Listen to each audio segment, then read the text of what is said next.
আসসালামু আলাইকুম। আমি ডাক্তার মুর্শেদ বলছি। আমি একজন কার্ডিওলজিস্ট, নিউ ইয়র্ক সিটি থেকে বলছি। আজকে ফুড আমাদের বিভিন্ন খাবারগুলো যে এক্সপায়ার হয়ে যায়, সেগুলি কতটুকু খাওয়া উচিত না উচিত এবং কিছু ভুল ভ্রান্ত ধারণা, এগুলি সম্পর্কে আমি কিছু বলবো। নাম্বার ওয়ান যেটি বলবো সেটি হচ্ছে যে আমরা অনেক সময় দেখি আহ, যে code and code expire means এই খাবারগুলো আর খাওয়া যাবে না। এটি কতটুকু সত্যি? তো সাধারণত বেশিরভাগ ক্ষেত্রে যখন আপনার আহ, খাবারের মধ্যে লেখা থাকে যে আপনার খাবারগুলা সেল করতে হবে কিংবা খেতে হবে best by code and code, এই ধরনের যদি লেখা থাকে সেগুলি বোঝানো হয়ে থাকে যে ফিক কোয়ালিটি। ফিক কোয়ালিটি মিনস যে এই খাবারের গুণগত মান, যে এই তারিখ পর্যন্ত এটি সর্বোচ্চ কোয়ালিটি থাকবে, এরপর এই কোয়ালিটিটা না থাকতে পারে। এবং সেটা কিরকম হতে পারে? সেটি হচ্ছে যে দিন দিন যত দেরি হবে তত এটির কোয়ালিটিটা কমে যাবে। এটি হচ্ছে যে নাম্বার ওয়ান একটা ইস্যু। তো সুতরাং এক্সপায়ার মিন্স এমন না যে খাওয়া যাবে না। তো সেটি আপনাকে দেখতে হবে। আমি আরো বিস্তারিত আসতেছি। তা আরেকটা মিথ হচ্ছে যে ভুল ভ্রান্ত ধারণা যে all food levels mean the same thing, যে প্রত্যেকটা ফুড লেভেল যে এটা আহ, সবগুলোরই সেম থাকে, এটা কিন্তু ঠিক না। কারণ ডিফারেন্ট জিনিসের লেভেলগুলো বিভিন্নভাবে হয়ে থাকে। যেমন অনেক সময় আপনার best by code and code, এটি মিনস অ্যাগেইন আমি যে কিছুক্ষণ আগে বললাম যে ফিক কোয়ালিটি টাইম, হ্যাঁ, এগুলো বোঝানো হয়ে থাকে। অনেক সময় sell by code and code, তার মানে হচ্ছে যে কনজিউমারের জন্য না, এটা স্টোর, যাতে তারা যাতে আহ, রপ্তানি করতে পারে কিংবা আহ, অন্য জায়গায় পাঠাতে পারে, অন্য দোকানে, সেটির জন্য ওনারা বোঝানো হয়ে থাকে। এটা কনজিউমারের জন্য না। আরেকটা হচ্ছে যে use by code and code, সেটি অ্যাগেইন যে কোয়ালিটি, যে যে ন্যূনতম কোয়ালিটি থাকে সেটিকে বোঝানো হয়েছে যে এই তারিখের মধ্যে আপনি ইউজ করে ফেলতে পারেন। তবে এই ক্ষেত্রে বিশেষ করে যে বাচ্চাদের খাবারের ব্যাপারে একটু ভিন্ন, যেটি আপনার এখানের ইউএসডিএ রেগুলেট করে থাকে। অন্য কোনো লেভেল কিন্তু আপনার ইউএসডিএ এগুলি রেগুলেট করে না। তো নাম্বার থ্রি হচ্ছে মিথ হচ্ছে যে you should throw out of foods as soon as it hits the day. Means আপনার খাবারগুলা ফেলে দেওয়া উচিত যদি আপনার ডেটটা যদি আপনার অতিক্রম করে ফেলে। অ্যাগেন এটা সত্যি না। এটি এখানে এখানে আপনার যে সমস্ত খাবারে যে এক্সিড ডেটের কথা বলা হয়েছে, এখানে কোনো সেফটির কথা বলা হয় না। অ্যাগেইন এটি কোয়ালিটির উপর বলা হয়ে থাকে। যখনই কোনো কিছু ডেট এক্সপায়ার হয়ে যায়, তখন অনেক সময় এটির গুণগত মানটা এটি আপনার চেঞ্জ হয়ে যায়। যেমন আপনি ধরুন আলমন্ড কিনেছেন, কোনো ধরনের বাদাম কিনেছেন, এটি যে এক্সপায়ার একটা ডেট আছে, এই এক্সপায়ার ডেটটা যখন আপনার এক্সপায়ার হয়ে যাবে, তখন আপনার সেই যে যে একটা বাদামের যে একটা টেক্সচার আছে সেটি হয়তো একটু ভিন্ন হতে পারে। তারপর আপনার কালারটা হয়তো ফেড হয়ে যেতে পারে, এবং সেটি আপনার অন্য কোনো সলিড অন্য খাবারের ব্যাপারে হতে পারে। আবার এট দ্য সেম টাইম যখন আপনি বিভিন্ন ধরনের অ্যাসিডিক প্রোডাক্টস, ডেইরি প্রোডাক্টস যেমন ইয়োগurt বলেন, সাওয়ার ক্রিম বলেন, এগুলো হয়তো এক্সপায়ার ডেটের পরে একটু মোড় পড়ে যেতে পারে আপনার। তো সুতরাং আপনাকে দেখতে হবে, আপনাকে প্রথমে দেখতে হবে, আপনাকে গান শুনতে হবে, যে এটি কি ভালো আছে কি না আছে। হ্যাঁ, তারপর অনেক সময় যদি সম্ভব হয় আপনাকে একটু সামান্য একটু টেস্ট করে দেখতে পারেন যে এটিকে ভালো কি খারাপ। এটির উপর নির্ভর করে আপনি আহ, কি খাবেন কি খাবেন না সেটি নির্ভর করে। এরপরে যে মিথটা হচ্ছে যে expire food will automatically made you sick. Means আপনি যদি এক্সপায়ার কোনো খাবার খেয়ে থাকেন, তাহলে সেটি আপনাকে সিক করে ফেলবে, আপনাকে অসুস্থ করে ফেলবে। এটাও ভুল ধারণা। কারণ এক্সপায়ার ফুড অ্যাগেন এটি ডিপেন্ড করে কি ধরনের ফুড। প্যারিশেবল ফুড কিনা, প্যারিশেবল ফুড মানে যেগুলি হচ্ছে যে আপনার ইজিলি নষ্ট হয়ে যায়। যেমন আপনি কোনো একটা খাবার যদি বাইরে রেখে দেন কোনো কুক করার পরে, সেটি যদি যথাযথ যত্ন না নিয়ে থাকেন, সেগুলো তো খারাপ হবে।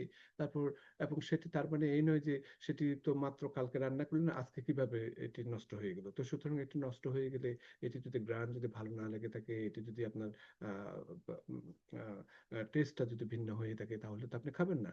সেরকম আবার অনেক কিছু যদি আপনি যদি ফ্রিজের মধ্যেও যদি ঠিক মতো রেখে দেন, সেখানেও আপনার কিন্তু সালমোনেলা কিংবা লিস্টেরিয়া এই ধরনের অনেক ব্যাকটেরিয়া জন্মেতে পারে। এমন না যে ফ্রিজের মধ্যে রাখলে এই ধরনের ব্যাকটেরিয়া জন্মে না। যেমন আপনি মিট বা মাংস বা মাছ অনেক দিন ধরে রেখে দিয়েছেন, কিন্তু তার মানে এই নয় যে তার কোয়ালিটি সবসময় ভালো থাকবে। হ্যাঁ, অবশ্যই ফ্রিজের মধ্যে যথাযথ গুণগত আহ, মান ভালো থাকতে পারে যদি আপনি সেটা প্রিজার্ভ করতে পারেন। যেমন ধরেন 40 ডিগ্রি ফারেনহাইটের নিচে, 4 ডিগ্রি সেন্টিগ্রেডের নিচে, এবং সেটি তবে সেটি অনেক দিন মাত্রায় হলে তো আর হবে না। তো তারপরও যে কোনো জিনিস যদি আপনি প্রিজার্ভ করতে চান, সেটিকে আপনাকে অবশ্যই ফ্রিজের মধ্যে একটা প্রপার টেম্পারেচারে রাখতে হবে, এবং তবে সেটি বেশি দিন যেন না হয়ে থাকে। এবং সেই প্রপার টেম্পারেচার যদি না রেখে থাকেন, তাহলে অনেক সময় সেখানে বিভিন্ন ধরনের ব্যাকটেরিয়া জন্মাতে পারে। তো সুতরাং যে আপনি যে ফ্রিজের মধ্যে রাখতে যে এমন যে সেটি যে সবসময় ভালো থাকবে সেরকম না। এগেন টেম্পারেচার বা যেভাবে রাখার কথা সেভাবে আপনাকে রাখতে হবে। এরপরে আপনাকে যে এটা হচ্ছে যে নাম্বার 5 যেটা বলবো, food leveling is strictly regulated. Means আমাদের আমেরিকাতে কিংবা অনেক উন্নত দেশে যেমন এই ফুডের যে লেভেলগুলো আছে, এগুলি মনে করতে পারেন যে হ্যাঁ এখানে এক্সপায়ার ডেট দিচ্ছে, এক্সপায়ার ডেটের যদি এগুলি সবগুলো ইউএসডিএ কিংবা অন্য কোনো অর্গানাইজেশন এগুলি রেগুলেট করে থাকে, কিন্তু সেরকম না। জিনিসগুলো আপনার এরা কিন্তু এই শুধু সবকিছু এগুলো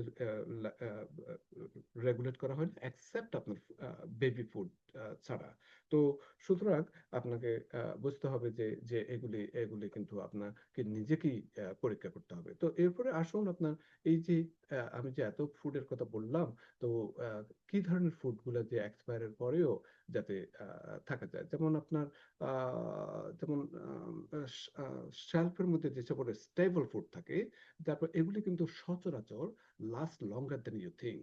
অনেক দিন এগুলি কিন্তু আপনার ভালো থাকে। যেমন ক্যাট ফুডের কথা আমি বলি, এটি সাধারণত 1 থেকে 5 বছর পর্যন্ত আপনার পাঁচ দিয়ে থেকে আপনার ভালো থাকে। তবে আপনাকে দেখতে হবে সেটি মরিচিকা কিংবা রাস্ট হচ্ছে কিনা কিংবা ড্যান্ট হচ্ছে কিনা। হ্যাঁ, এই ধরনের যখন এটি খুলবেন তখন এটি কালারটা কেমন, কেমন একটা বাজে ধরনের গন্ধ আসতেছে কিনা, কোনো ধরনের গ্যাসই ফর্ম কিনা, এগুলো একটু দেখতে হবে। হ্যাঁ, তারপর হচ্ছে যে যেমন ধরেন পাস্তা, রাইস, ড্রাই বিনস, এগুলি আপনার আপ টু 1 to 2 ইয়ার্স পর্যন্ত আপনার ভালো থাকতে পারে। তারপর আপনার যেমন হানি বা সুগার সাবস্টিটিউট, এগুলি ইনডেফিনিটলি এগুলো ভালো থাকে। এগুলোর জন্য এগুলোর কোনো এক্সপাইরেশন ডেটের জন্য তেমন একটা প্রভাব ফেলে না। তারপর ধরেন snacks, cereal, still good for months or weeks after best buy. হ্যাঁ, code and code best buy, এটা বেস্ট বাই এর পরেও আপনার এটা এগুলো অনেক মাস, অনেক সপ্তাহ এগুলো ভালো থাকে। তারপর রেফ্রিজারেটেড অ্যান্ড ফ্রোজেন ফুড আমি বললাম, এটি 40 ডিগ্রি সেন্টিগ্রেডের নিচে রাখতে হবে আপনাকে। এবং এরপরে যে এগস আপনি যদি ফ্রিজে করে রেখে থাকেন, তাহলে সেটি 3 থেকে 5 সপ্তাহ পর্যন্ত আপনার এক্সপাইরেশন ডেটের পরেও ভালো থাকে। এবং মিল্ক এবং ইয়োগurt, সেটিও আপনার আম, আহ, আপনার 1 সপ্তাহ কিংবা 2 সপ্তাহ ভালো থাকতে পারে, যেহেতু সেলের পরে আহ, উম, এবং বিভিন্ন ধরনের ফ্রোজেন ফুড সেল ইনডেফিনিটলি ভালো থাকে, অনেক অনেক অনেক দিন ভালো থাকে যদি আপনি সেইভাবে ফ্রোজেন রাখেন। তবে কোয়ালিটিটা কিন্তু ডিক্লাইন হবে। তাহলে আমি সেফটি টিপসের ব্যাপারে কি বলবো, সবসময় আপনি প্রথম দেখবেন, তারপর স্মেল নেবেন যে জিনিসটা কিরকম, এবং এরপরে একটু করে প্রয়োজন হলে টেস্ট করবেন। এবং যদি সম্ভব হয় আপনার আপনার আপনার ট্রাস্ট ইউর ইনস্টিংক্ট। আপনি যদি মনে করেন যে আহ, আহ, যে আপনার গাটস বলছে যে হ্যাঁ এটা ভালো, ভালো, তাহলে ভালো খাবেন, ভালোভাবে খেতে পারেন। আর যদি মনে করেন যে না এটি ভালো লাগতেছে না, না জানি আবার কি হয় কি হয়, এত প্যারেশানির দরকার না, আপনি এটা ডিসকার্ড করে দেন, কোনো অসুবিধা নাই। তো যেটি ম্যাটার সেটি হচ্ছে যে আমি বলবো যে ইউএসএ 40% ফুড আপনার এইভাবে ওয়েস্ট হয়ে যায়। এবং এই ওয়েস্ট কিন্তু আমাদের যে ইকোনমির উপর, যেমন $161 বিলিয়ন লস হয়ে থাকে, শুধু সেটি নয়, এটি আমাদের পরিবেশের উপর অনেক প্রভাব ফেলে। দেখেন এই খাবারগুলো আমরা যে ফেলে দিই, এখন এখানে গার্বেজ রিসাইক্লিং এর ব্যাপারে অনেক স্ট্রিক্ট। তারপর সেগুলি আবার যেখানে ফেলে দেওয়া হয় সেটির ব্যাপারে আবার অনেক প্রবলেম সৃষ্টি করে থাকে। আবার সেখান থেকে যে গ্রিন হাউস এফেক্ট হয়ে থাকে, যেমন green house effect carbon dioxide, এই স্পয়েল ফুডগুলো কিন্তু আপনার 8 times more carbon dioxide produce করে এমনি সচরাচর কার্বন ডাইঅক্সাইড থেকে। তো সুতরাং সেখানেও একটা গ্রিন হাউস এফেক্ট করছে। তো এই জন্য সবসময় আমি বলবো যে সেফটিটা ফার্স্ট, এটি আপনাকে অবশ্যই দেখতে হবে। Trust your senses. যদি আপনার স্মেল যদি ভালো লাগে, যদি দেখতে ভালো লাগে, যদি টেস্ট যদি আপনার ভালো মনে করে, অবশ্যই খাবেন। আর যদি কোনো ধরনের ডাউট থাকে তাহলে অবশ্যই থ্রো করে দিবেন। এবং এই যে আজকে আমি খাবারগুলোর কথা বলেছি, এটি সচরাচর ইউএস এর জন্য বলেছি, এবং আশা করি যে অন্য কোনো দেশেও অনেকটা সচরাচর more or less will applicable for that. Thank you.